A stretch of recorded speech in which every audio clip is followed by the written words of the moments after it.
Hey there, I'm Maz, and welcome to Maz Show. This is your space to explore big ideas through books, society, knowledge, and history, all with one goal to build a better world and a brighter future. If you are curious, reflective, and ready to grow, you're in the right place. So tap follow, hit subscribe, and let's get thinking.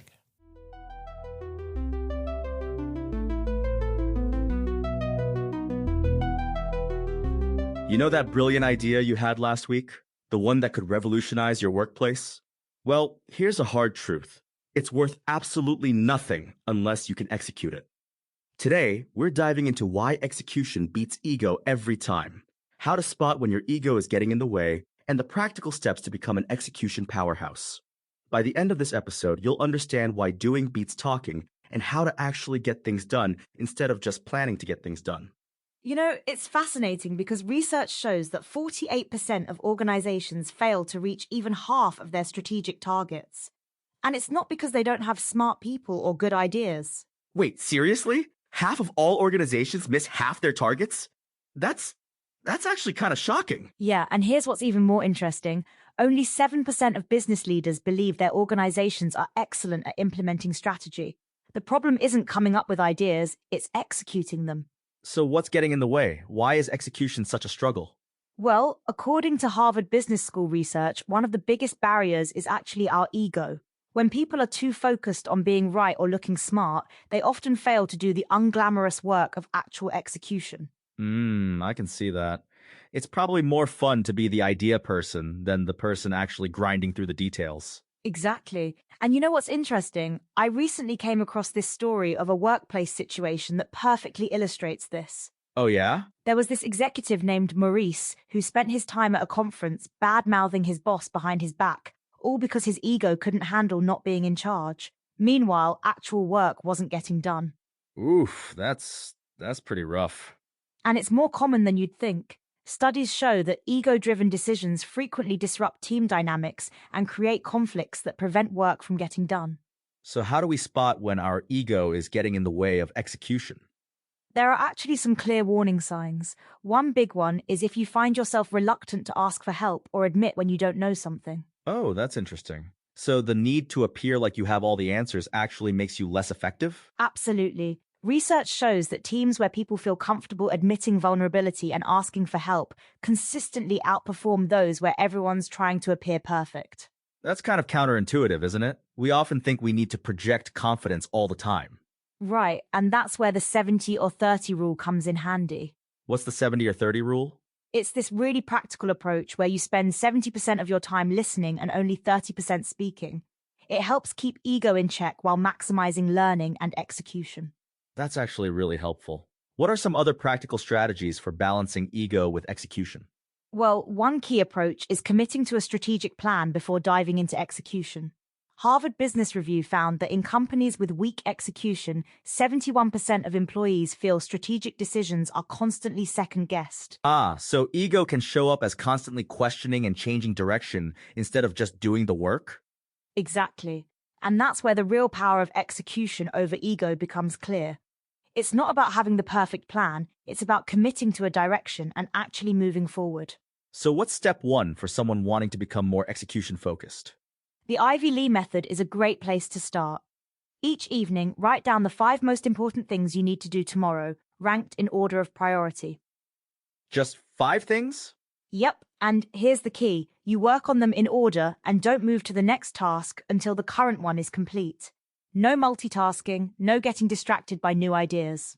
That sounds surprisingly simple. That's the beauty of execution. It's often not about complex strategies. It's about doing simple things consistently. But what about when you're working with others? How do you handle team execution? This is where alignment becomes crucial. Research shows that successful execution requires everyone understanding their role and how it fits into the bigger picture. And I'm guessing ego can get in the way of that alignment? Absolutely. When people are too focused on their individual importance, they often miss how their work connects to others. So how do you promote that team alignment? One effective approach is fostering a culture of humility.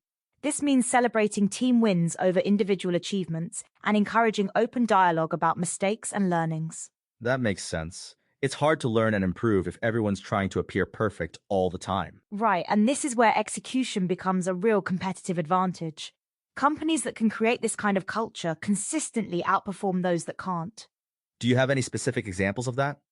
Well, according to research from Bridges Business Consultancy, organizations that focus on execution and team alignment are 3 times more likely to achieve their strategic goals. 3 times? That's significant. And it makes sense when you think about it. When people are focused on getting things done rather than proving their worth, more actually gets done. Let's talk about some specific execution skills. What should people be focusing on? According to workplace research, the key skills are attention to detail, effective communication, delegation, and problem solving. And how do you develop these skills? It starts with self-awareness. Understanding where your ego might be getting in the way of these skills is crucial. Can you give an example? Sure. Many people struggle with delegation because their ego tells them no one else can do the task as well as they can. But effective execution often means letting go of that perfectionism. So sometimes ego masquerades as high standards? Exactly. And that's why it can be so tricky to spot in ourselves. What about when you're dealing with someone else's ego? The key is to focus on the work, not the person. Keep conversations centered on specific tasks and outcomes rather than personal attributes. That makes sense. It's harder for ego to get in the way when you're discussing concrete deliverables. Right. And this applies to giving feedback too. Focus on behaviors and results rather than making things personal. Are there any other practical tips for managing ego in the workplace? One powerful approach is establishing clear personal boundaries. This helps maintain professional relationships while ensuring respect for everyone's contributions. And I imagine that helps with execution too? Absolutely. When boundaries are clear, people can focus on their work instead of navigating interpersonal dynamics. So what's the bottom line here? What should people take away from this conversation? The key message is that execution isn't just about getting things done, it's about creating an environment where things can get done. And that means keeping ego in check? Exactly. When we focus on execution over ego, we create space for real achievement, both individual and collective. This has been really insightful. Any final thoughts? Remember that execution is a skill that can be developed. It's not about being perfect, it's about being committed to getting things done. And ironically, letting go of the need to be perfect actually helps you execute better. That's exactly right. Success isn't about having the best ideas or being the smartest person in the room. It's about consistently turning those ideas into reality. Remember, your brilliant idea is worth nothing until you execute it. So stop planning to be perfect and start doing the work. Thanks for listening.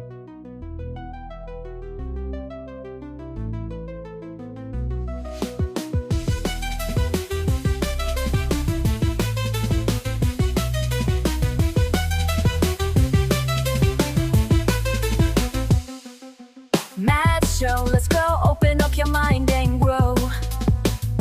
Facts and stories, things you never know. Every episode, we light the glow. Step into the world of Maz Show. Turn it up, let the rhythm flow. Feel the beat, take control. Don't be shy, just let it go. This is where the magic grows. Tune in now, it's the Maz Show. Lights up bright and minds will glow. Every day we learn and grow. Come along and join the flow. New ideas begin to shine. Breaking limits, crossing lines. Every moment feels divine. In the world of Maz Show time. Turn it up, let the rhythm flow. Feel the beat, take control. Don't be shy, just let it go. This is where the magic grows. Tune in now, it's the Maz Show. Lights up bright and minds will glow. Every day we learn and grow. Come along and join the flow.